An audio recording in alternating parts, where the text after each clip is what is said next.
नमस्कार मित्रों। आज सीधू ने सट में हमारे साथ मुंबई से दिनेश जी जुड़े हैं। दिनेश के वोरा न्यूज टाइम चैनल के आप संस्थापक संपादक हैं।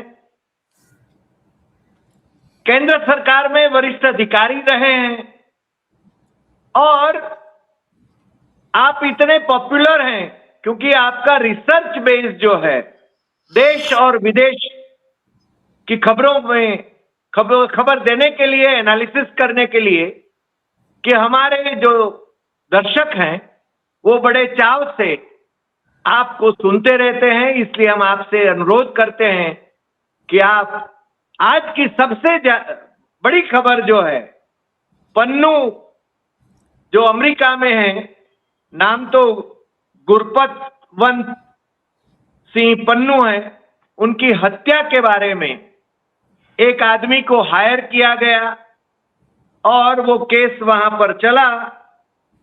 यूएस डिस्ट्रिक्ट जज विक्टर मेरेरो की कोर्ट में, और निखिल गुप्ता जो इसमें की पर्सन है, उसने कबूल कर लिए हैं तीनों आरोप और उसको सजा 29 मई 2026 को सुनाई जाएगी। यानी आज उसने आरोप स्वीकार कर लिए हैं।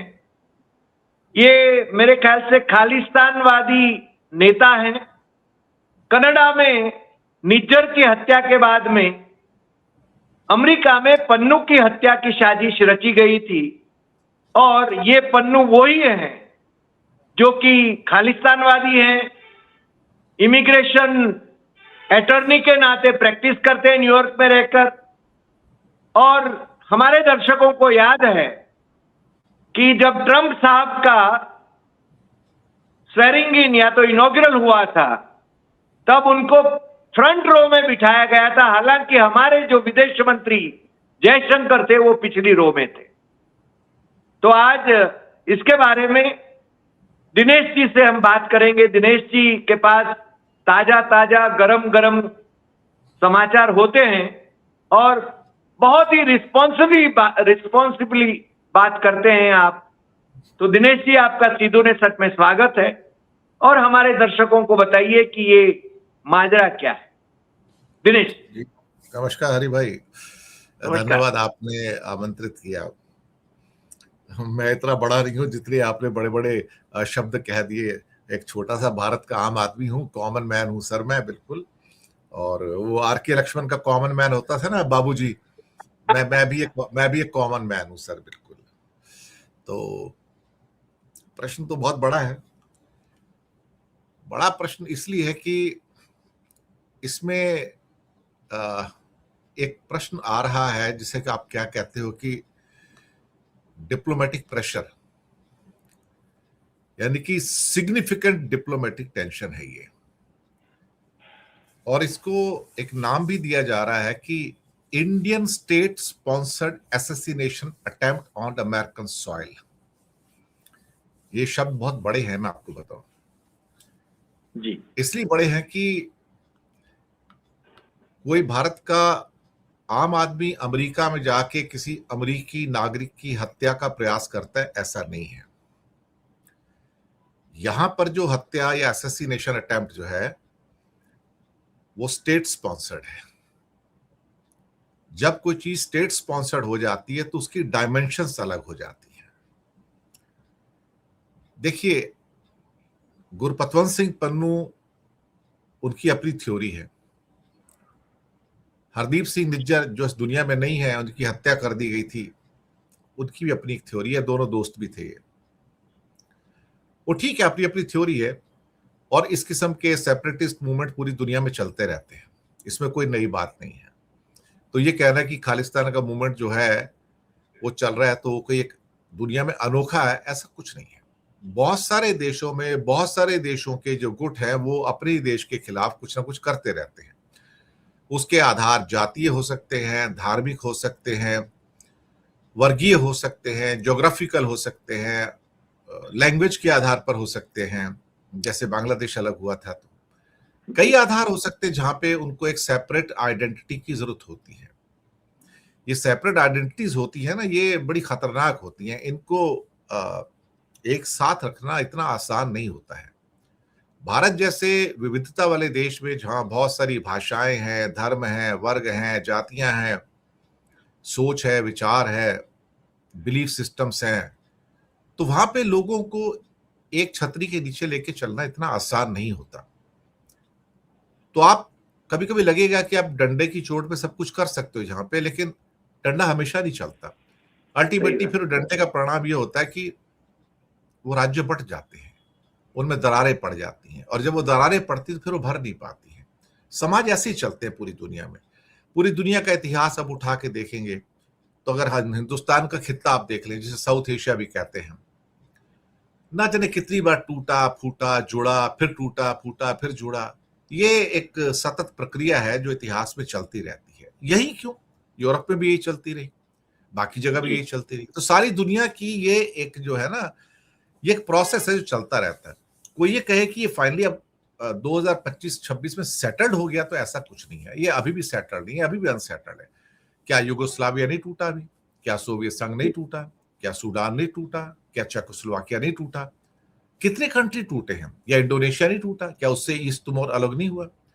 तो मैं ऐसा नहीं कह सकता कि ये कोई मतलब वन टाइम की प्रतिक्रियाएं हैं, ये चलती रहेंगी। अब यहां पर क्या हुआ है कि जब से भारत में निजाम चेंज हुआ, अब किसी का नाम क्या लेना, निजाम चेंज हुआ तो इनको लगता था कि हम भी उतने बहादुर हो सकते हैं जितना सीआईए या मोसाद या केजीबी है। और फिर एक शख्स को बिठा भी लिया जाता है वहां पर, जो अपने आप को सुपर स्पाई भी कहता है। उसको लगता है कि मैं पूरी दुनिया को जीत सकता हूं। देखिए, दो मोरालिटी है इसके अंदर। मैं ब्रॉड वे में, मैक्रो लेवल में बात कर रहा हूं। एक मोरालिटी ये है, हरि भाई, आप तो बहुत अनुभवी और बहुत बड़े पत्रकार रह चुके। मैंने कहा मैं तो बाबूजी टाइप का आदमी हूँ, आर के लक्ष्मण का छोटा सा आम आदमी जो आम क्या चश्मे बात से कर कुछ रहे सीखता है। तो होता क्या है ना कि या तो आप इतने बिंदास हो जाओ, मोसाद की तरह, सीआईए की तरह, केजीबी की तरह, की हत्या करो और उसको एक्सेप्ट भी कर लो। दुनिया में जाके सीआईए आया, अमेरिका आया, ओसामा बिन लादेन की हत्या करके चला गया और कहा कि हाँ मैंने की है। इजराइल एक ऐसा देश है जो अपनी हिट लिस्ट बनाता है कि ये दुनिया में मेरे ये सारे दुश्मन, मुझे इसको खत्म कर रहा है, वो खत्म करता है। और वो कहता है हाँ, जैसे अभी ईरान में मारा, आपको मालूम है ना, जिस दिन हैं। गडकरी जी साहब भी जी। गए थे एक दिन पहले, शपथ ग्रहण समारोह थी एक बड़े वहां पे डिग्नेटरी की, और उसमें क्या कहते हैं कि एक बड़े नेता थे जो उनके जो ईरानियन गुट्स हैं जो बाहर काम करते हैं, उसकी हत्या कर दी ना उसके घर में, तेहरान के अंदर ही। आप सोचो, वो तो मेहमान थे ना। और मोसाद ने कहा कि जी हाँ मैंने की। या तो वो करेज रखो, और वो करेज नहीं रखना है और आप बाहर जाके मारना चाहते हो और फिर कहो कि हमारी तो ये पॉलिसी ही नहीं है, तो आप क्या है ना कि एक ही टाइम में आप राम भी बनना चाहते हो और आप रावण भी बनना चाहते हो। अब ये नहीं हो बुद्ध सकता और ना। गांधी का नाम लिया जाता है। हाँ, तो आप सोचते हो कि गांधी भी मैं बन जाऊं और गोडसे भी मैं बन जाऊं, ऐसा नहीं होता कि मतलब मौका मिले तो मैं गोडसे बन जाऊंगा, मौका मिले तो मैं। अब ये क्या हो ना, निज्जर के हत्याकांड हुआ तो अब मैं क्या कहूं उसके बारे में। उसमें से कुछ लोग बच के निकल गए और उस चक्कर में दो देशों के संबंध भी खराब हो गए। उसके बाद मार्क कार्नी आए। कुछ लोगों ने सोचा कि मार्क कार्नी आए तो निज्जर की फाइल बंद हो गई ना। देखो, निजाम बदलता है, ब्यूरोक्रेसी वही रहती है, वो नहीं बदलती। उनके इन्वेस्टिगेशन चलते रहते हैं। कोई ये ना समझे कि निज्जर का इन्वेस्टिगेशन रुक गया। मार्क कार्नी के आने से इन्वेस्टिगेशन नहीं रुका, अब वो धागे मजबूत हो गए यहां पर। निखिल गुप्ता की कहानी क्या है? ये कहानी है कि स्टेट में कहा जाए तो रॉ इसमें इन्वॉल्व है। रॉ का, हालांकि इस जजमेंट में अभी तक जो पार्ट आया है उसमें अभी तक रॉ को और प्रधानमंत्री के दफ्तर को इंडाइट नहीं किया है, लेकिन जी ये जजमेंट सिर्फ इस बात का जजमेंट है कि ये बंदे ने अपना गुनाह कबूल कर लिया है, ये दोषी है।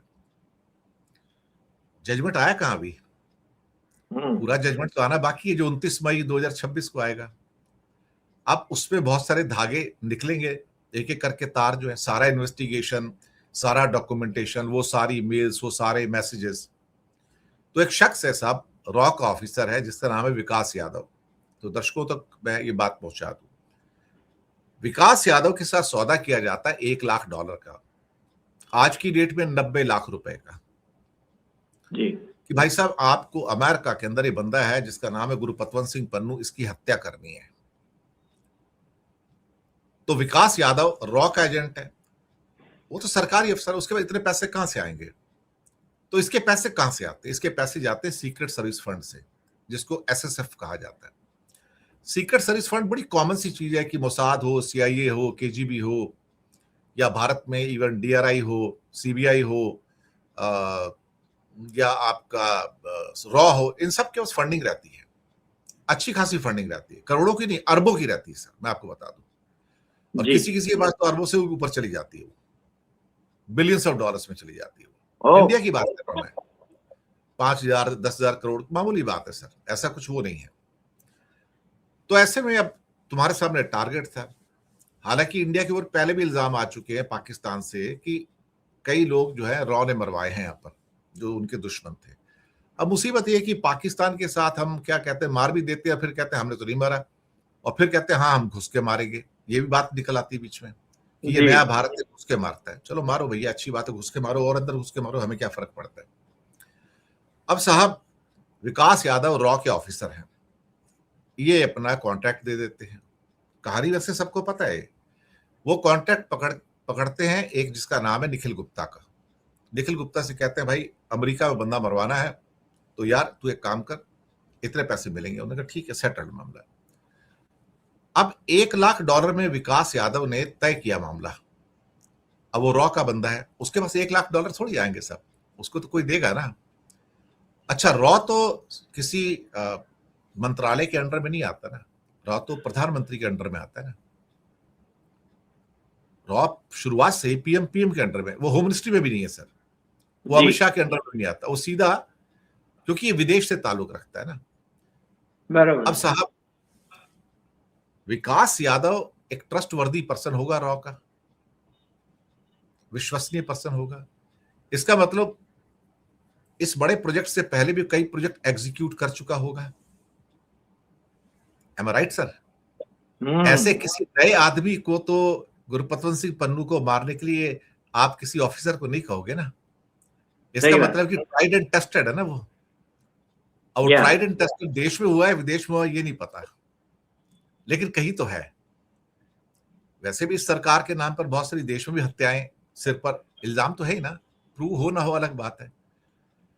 तो ट्राइड एंड टेस्टेड व्यक्ति था, इसमें तो कोई शक वाली बात नहीं है कि पहले तुम अंजाम दे चुके हो ऐसे टारगेट्स को एलिमिनेट करने का, तो अब तुम बड़ा टारगेट एलिमिनेट करो। इनको टारगेट दिया जाता है, ये निखिल गुप्ता को हायर कर लेते हैं। निखिल गुप्ता कहता ठीक है। निखिल गुप्ता अमेरिका में एक व्यक्ति को हायर करता, एक किराए का सुपारी दिया जाता। सुपारी देना कहते हैं ना, किराए का एक सुपारी कहते हैं, सुपारी कहते हैं। किराए का हत्यारा। जी बात तय हो जाती है। बदकिस्मती निखिल गुप्ता की या बदकिस्मती इंडिया की कि हमारे चेहरे पर अब ये दाग आके लगा, कलंक आके लगा कि हम किसी को मरवा रहे हैं। स्टेट स्पॉन्सर्ड असैसिनेशन जिसे कहा जा रहा है आज की डेट में, वो एफबीआई का कवर एजेंट निकल आता है। बस वहां से क्या है ना कि रायता फैल गया सारा सारा, मुंबई की भाषा में कहा जाए, यहां से रायता फैल गया। उसने सारी चीजें एफबीआई को आपको बता दी कि कैसे भारत सरकार का खुफिया विभाग हमारे एक नागरिक को मारना चाहता है।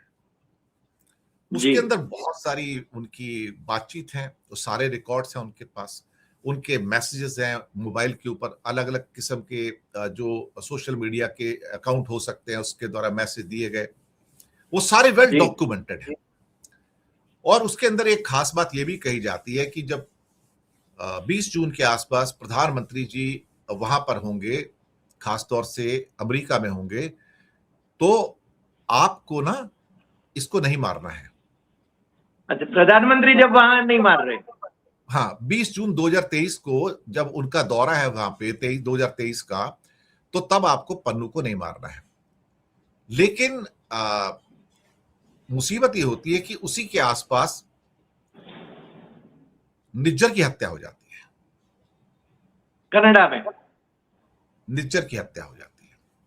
अब निज्जर को लेकर तो जो बवाल उठा था सबको पता है, एम्बेसी के लोग भी वापस चले गए, एम्बेसडर भी विड्रॉ हो गए, वो वापस आ गए बाद में, चलो ठीक है। अब यहां से सवाल ये उठता है कि वो जो बंदा निखिल गुप्ता था, जिस समय ये सारा का सारा ट्रैक किया एफबीआई ने, तो उन्हें पता लग गया कि निखिल गुप्ता चेक रिपब्लिक में है इस टाइम। वो हिस्सा जो चेकोस्लोवाकिया से टूटा, उसमें एक देश चेक रिपब्लिक भी है। अब साहब ये बंदा ऑलमोस्ट वहां पे 8-10 महीना 1 साल था उसकी जेल में, उसको पकड़ के रखा वहां पे क्योंकि अमेरिका ने रिक्वेस्ट किया। अमेरिका और चेक रिपब्लिक के बीच में एक्सट्राडिशन ट्रीटी सुनने में आया, मैं नाम नहीं ले सकता, जी कि भारत की ओर से, यानी कि भारत के कुछ लोगों की ओर से करोड़ों रुपए खर्च किए गए चेकोस्लोवाकिया के अंदर या चेक रिपब्लिक के अंदर कोर्ट के अंदर निखिल गुप्ता का केस लड़ने के लिए, कि ताकि उसको अमेरिका का एक्सट्राडिशन होने से रोका जाए, बड़े बड़े वकीलों के थ्रू। मतलब पैसा जो था ना, पानी की तरफ बहा दिया गया चेक रिपब्लिक के अंदर कि इसको रोक लो, इसको रोक लो, इसको मत जाने दो वहां पे, कोई भी टेक्निकल बहाना बनाओ, जैसे इंडिया में अदालतों में चलता है ना डिले करने का। जी ऑलमोस्ट 1 साल डिले करवा दिया उन्होंने, इतनी सफलता मिल गई। लेकिन 1 साल बाद एक्सट्राडिशन हो गया। यही कहानी पे ढक्कन लग जाता है पूरा का पूरा। जब पकड़ के वहां ले जाया गया, तो जब अमेरिकी कोर्ट में पहुंचा तो बंदा कहता है कि मैं तो बेगुनाह हूं। वो सारे गुनाहगार यही कहते हैं। लेकिन एफबीआई जो काम करता है वो पूरा परफेक्ट काम करता है साहब, क्योंकि उनके पास तो वो भी सबूत थी ना कि अल्टीमेटली इंडिया से या इंडिया में कौन आदमी थे जिन्होंने चेक रिपब्लिक में उसके लिए सारे प्रयास किए, वहां पे वो कौन से वकील थे, वो कौन सा पैसा बहाया, कौन से उन्होंने चेक रिपब्लिक के वकील हायर किए जो वहां पर उनको कितना पैसा दिया। They kept everything with them. Investigation ऐसी होता है सर, कोई कसर धागा छोड़ा नहीं जाता उसमें। हालांकि क्रिमिनल्स बहुत स्मार्ट होते हैं, फिर भी कहीं ना कहीं जो कुछ थ्रेड्स होते हैं बच जाते हैं। अब इसके ऊपर बंदे के ऊपर प्रेशर आ गया साहब, अब क्या करोगे, अब तुम्हारे पास कोई रास्ता है, क्योंकि सारे के सारे जो डॉक्यूमेंट्स हैं तुम्हारे, जो तुम्हारी मेल्स होंगी या तुम्हारे मैसेजेस हैं, सारे वेल डॉक्यूमेंटेड। और उसके अंदर ये भी कहा गया कि प्रधानमंत्री आएंगे तो हत्या मत करना, इनके जाने के बाद हत्या करना। और उसी बातचीत के अंदर एक हिस्सा निकलता है जो अब तक केस बंद था ना निज्जर का, वो ओपन हो गया। उसी बातचीत का एक हिस्सा है वहां पर कि हमारा एक और टारगेट निज्जर भी है। कनाडा में ये बात तब की थी जब तक निज्जर की हत्या नहीं हुई थी, कि निज्जर की हमारा एक टारगेट निज्जर भी है। अब ये टारगेट निज्जर भी है, ये कौन बोल रहा है? ये निखिल गुप्ता तो बोल नहीं रहा, ये रॉ का जो ऑफिसर था विकास यादव, वो बोल रहा था कि हमारा ये भी टारगेट है। यहां से वो लिंक बन जाता है। ये सारा का सारा वेल डॉक्यूमेंटेड है। भारत सरकार का हेडेक यहां से स्टार्ट होता है एक्चुअली, कि वो निज्जर का केस भी इसके द्वारा सॉल्व होता है। मैं आपको बताऊं, उसका धागा भी जुड़ जाता है, क्योंकि वो जो एडमिशन है मैसेज के अंदर, जो भारत के रॉ के ऑफिसर विकास यादव की ओर से जाता है कि हाँ, कि 2 टारगेट है। तो टारगेट की बात कौन करेगा? जो किलर है। somebody has killed Nijjar ultimately, ऐसा तो नहीं किल नहीं किया ना। अब उसकी जो किलर, उसके किलर है, वो किलर अलग है, उनको अलग से हायर किया गया है। हमें नहीं पता कि वो किलर जो हायर किए गए विकास यादव ने हायर किए या किसी और बंदे ने, थर्ड पर्सन ने हायर किए। लेकिन क्योंकि मैसेज रॉ के ऑफिसर से आ रहा है, तो इसका मतलब उसकी हत्या की साजिश भी रॉ के ऑफिसर ही कर रहे होंगे कोई ना कोई। ये धागा यहां से जुड़ता है ना, पॉसिबिलिटी आती है। अब यहां पर ये मसला हो गया कि अब इसने वहां पर जो भी हुआ सारा डॉक्यूमेंट हो गया। अब इसको पता लग गया कि अब मैं बच नहीं सकता। भारत के लोगों की कुछ परेशानी ये थी कि अगर इंडिया में होता तो हम 40 साल तक केस नहीं आता था। यहां पर केस का जजमेंट आ जाता है। यहां पे एक शब्द और मैं कहना चाहूंगा, बहुत जिम्मेदारी से कहना चाहूंगा मैं, और उस पर मैं उसके बाद अगला सेंटेंस नहीं कहूंगा। अमेरिका की अदालतें और जज बिकाऊ नहीं है। राइट। अमेरिका के जज खरीदे नहीं जा सकते हैं। आप वहां पर 30-40 साल तक केस लंबा नहीं कर सकते। भूल जाइए कि इंडिया में खींचते रहो तारीख पे तारीख, तारीख पे तारीख। नहीं सब, अडानी की भी तारीख बंद कर दी थी साहब, अभी बहुत खींच दिया उसने भी। और जब तारीख बंद हो गई और गले में राहुल गांधी के शब्दों में ग्रिप आ गई ना, वहां पे, यहाँ पे चोक हो गया ना गला, तो जो अडानी बड़े आराम से इंडिया में घूम रहा था ना अपने आका की बदौलत, कैसे भाग के गया वहां पे अमेरिका में अपनी टीम के साथ कि साहब मैं ले लूंगा। तो साहब, जब आप कानून को, मैं दर्शकों से बात कर रहा हूं, अब कानून को कभी अपनी रखैल मत बनाओ। कानून आपकी रखैल नहीं है, कानून आपका रक्षक है। जी। कानून को रखैल बनाकर अपने हिसाब से उसको नचाने की कोशिश करोगे एक रक्कासा की तरह, तो फिर ये कानून आपको ऐसा नचाएगा साहब, आप कहीं के नहीं रहोगे। और जब ये सब मसला हुआ, जजमेंट आया, जजमेंट का तो अभी पार्ट आना बाकी है, मैं तो वेट करूंगा, उसमें बहुत सारे खुलासे और होंगे। अभी तो सिर्फ कन्विक्शन हुआ है कि कन्विक्शन हो गया, यानी कि गुनाह कबूल हो गया कि इसने हत्या की कोशिश की और उसमें रॉ इन्वॉल्व था। लेकिन रॉक और प्राइम मिनिस्टर के ऑफिस को डायरेक्टली इंडाइट अभी नहीं किया है, ये नहीं कहा गया। लेकिन वॉशिंगटन पोस्ट ने अपने शब्दों में कई बार कहा है कि भारत के जो क्या कहते हैं कि सो कॉल्ड कुछ ऑफिशियल्स हैं, media reports in US suggested that some senior Indian intelligence officials potentially including Ajit Doval and raw chief Samant Goel may have been aware of or sanctioned the plan. उन्हें इस बात की नॉलेज थी कि ये plan क्या है, या तो उनको इसकी नॉलेज थी या उन्होंने इसको सैंक्शन दिया, यानी कि उन्होंने इसकी permission the. Washington Post reported that US intelligence assessed the operation had official sanctions from senior figures with ties to the prime minister's inner circle. Oh. Right. प्रधानमंत्री के अंदरूनी सर्कल का व्यक्ति था जहां से सैंक्शंस आई हैं। मैं यहाँ पे प्रधानमंत्री को दोषी नहीं ठहराऊंगा, मैं पहले कह दूं, मैं डिस्क्लेमर भी दे देता हूं यहाँ पर। ठीक ठीक। प्रधानमंत्री के अंडर में सैकड़ों हजारों लोग काम करते हैं, 50 ऐसे सेक्शंस और डिपार्टमेंट जो उनके अंडर में काम करते हैं। एटॉमिक एनर्जी भी है, स्पेस भी है, ये भी है, वो भी है, ना जाने क्या क्या है जी। तो प्रधानमंत्री को थोड़ी पता है कि उनकी नाक के नीचे क्या हो रहा है। प्रधानमंत्री को थोड़ी पता है।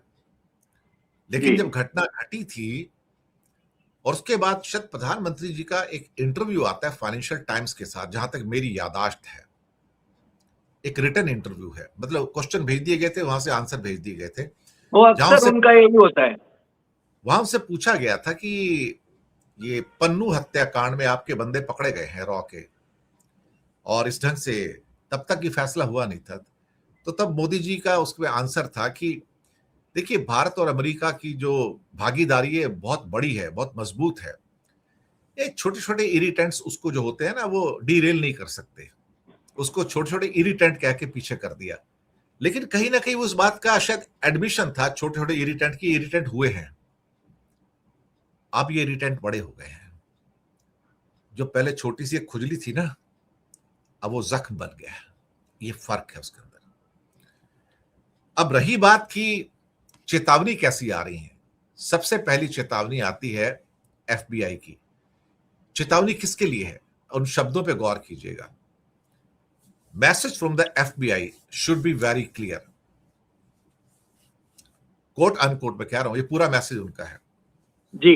No matter where you are located, if you try to harm our citizens we will not stop until you are brought to justice. वाह।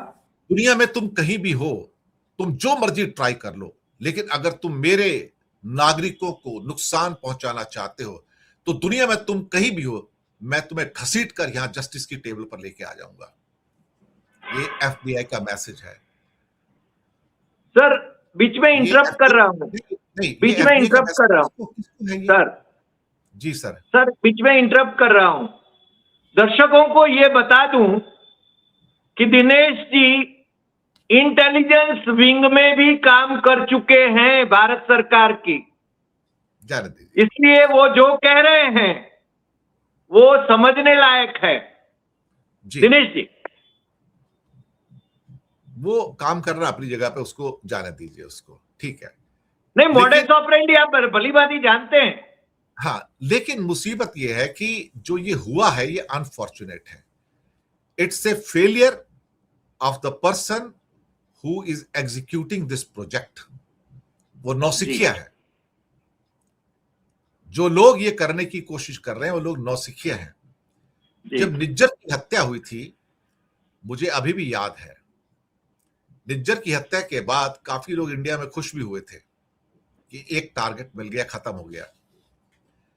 और उस समय एक बीजेपी के नेता ने एक बड़ा ट्वीट किया था, अच्छे खासे नेता ने ट्वीट किया था, ये नया भारत है, घुस के मारता है।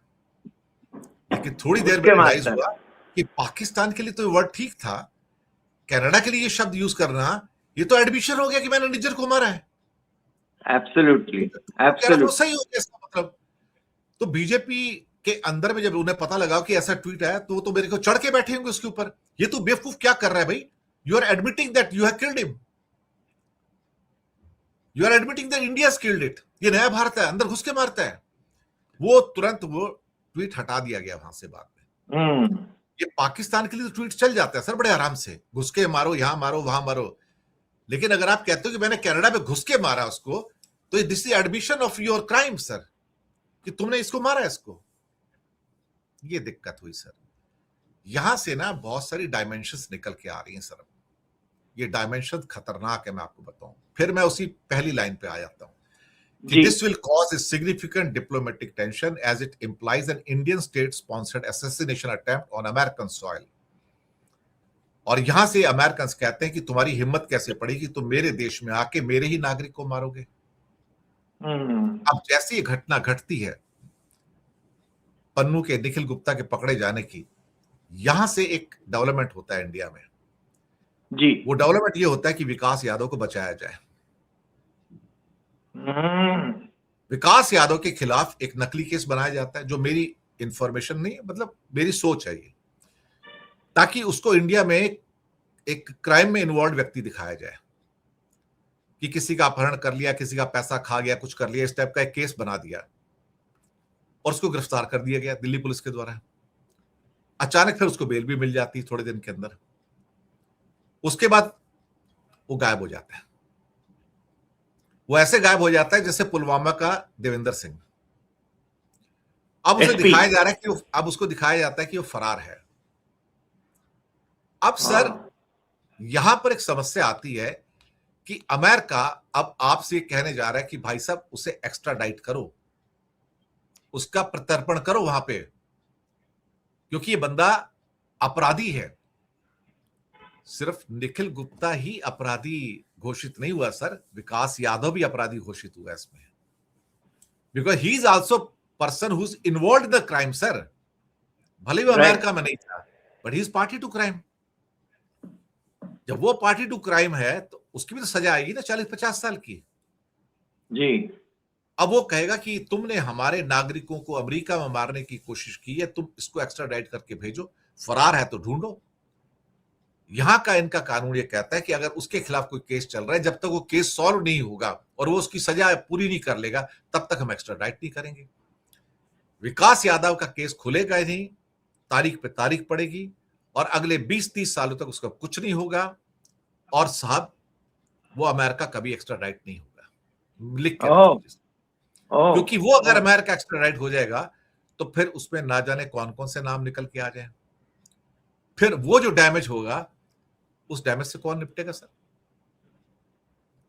सोचने वाली बात है, उस डैमेज से कौन निपटेगा? सही बात। तो ये मामला ना गले की हड्डी बन गया। मुसीबत ये है कि मोदी जी चले तो गए तीर्थ स्थल में, अपने सेवा तीर्थ में, लेकिन मुसीबत यह है कि अब सारे इनके गले की हड्डियां जो चोकिंग पड़े ना, अमेरिका से निकल के आ रहे हैं। एप्स्टीन वहां से आया, अडानी वहां से आया, अभी पन्नू भी वहां से आ गया सर, और अभी निज्जर आना बाकी है सर, क्योंकि धागा उससे अब जुड़ा हुआ है। वो दिक्कत है सर इस केस में। अब दिक्कत है, कन्विक्शन के बाद दिक्कत आ गई। अभी तक वो एक्यूज था निखिल गुप्ता, अब वो एक्यूज नहीं है, अब वो कन्विक्ट है। और वो कन्विक्ट जिसने अमेरिका की अदालत में गुनाह कबूल किया सर। तीनों 40 साल तक सजा हो सकती है। पहला गुनाह मर्डर फॉर हायर, 10 साल की सजा। दूसरा गुनाह conspiracy to commit murder for hire, 10 साल की सजा। तीसरा conspiracy to commit money laundering, क्योंकि $1 लाख भी तो आया ना, उसमें 20 साल। 20, 10, 30, 40, वहां पे सजाएं ऐसी जुड़ जाती हैं, साइमल्टेनियस नहीं चलेंगी, तो हाँ। 40 साल की सजा उसको मिलेगी। लेकिन जिस दिन जजमेंट आएगा उसका वेट करना 29 मई को 2026 को, क्या उसके जजमेंट के अंदर रॉ का और प्रधानमंत्री ऑफिस का भी नाम है क्या? अभी जजमेंट नहीं आया, अभी सिर्फ कन्विक्शन करार हुआ है। जजमेंट जी। आएगा तो ना जाने उसमें से कितनी खिड़कियां और खुलेंगी, कितने धागे और खुलेंगे, and it can spill the beans, it can spill the trouble for prime minister Modi, ji. Also for Ajit Doval and रॉ। राइट। ये मेरा मानना है कि उसके अंदर बहुत सारी अभी और भी खिड़कियां खुलेंगी। जजमेंट आएगा तो उसमें बहुत सारी चीजें रहती हैं। अभी उन्होंने उसको इंडाइट नहीं किया, पीएम ऑफिस को अभी इंडाइट नहीं किया, अभी रॉ को इंडाइट नहीं किया, raw is under PM office only directly. अभी अजीत डोभाल को इंडाइट नहीं किया, अभी रॉ के चीफ सामंत गोयल को इंडाइट नहीं किया है। लेकिन जी। फाइनल जजमेंट में किस किस का नाम आएगा पता नहीं सर, ये कहानी है सर। सर, आपने बहुत अच्छे ढंग से ये पूरी कहानी यानी जो घटनाक्रम हुआ है उसको समझाया है। और मेरे ख्याल से कनाडा में निज्जर की हत्या और यहाँ पन्नू की हत्या करने की साजिश, और इसके साथ ही मैं एक और जोड़ दूं, अटल बिहारी वाजपेयी जब प्रधानमंत्री थे, खालिस्तान के स्वघोषित प्रेसिडेंट डॉक्टर जगदीश सिंह चौहान को उन्होंने क्षमादान दिया था। वो आपको मालूम है लंदन में वो थे। पता नहीं ये खालिस्तान का नारा लगाने वालों को उनकी हत्या, उनको एलिमिनेट करने की क्यों सोच रहे हैं, ये मेरी समझ में नहीं आ रहा है। और वो विदेश की भूमि पर आप हमारे साथ जुड़े और इतने अच्छे ढंग से सरल भाषा में आपने अमेरिकी सिस्टम और भारत की सिस्टम के बारे में भी, न्यायतंत्र के बारे में भी जिस प्रकार से समझाया, उसके लिए हम आपके बहुत बहुत शुक्रगुजार हैं। नमस्कार सर, धन्यवाद।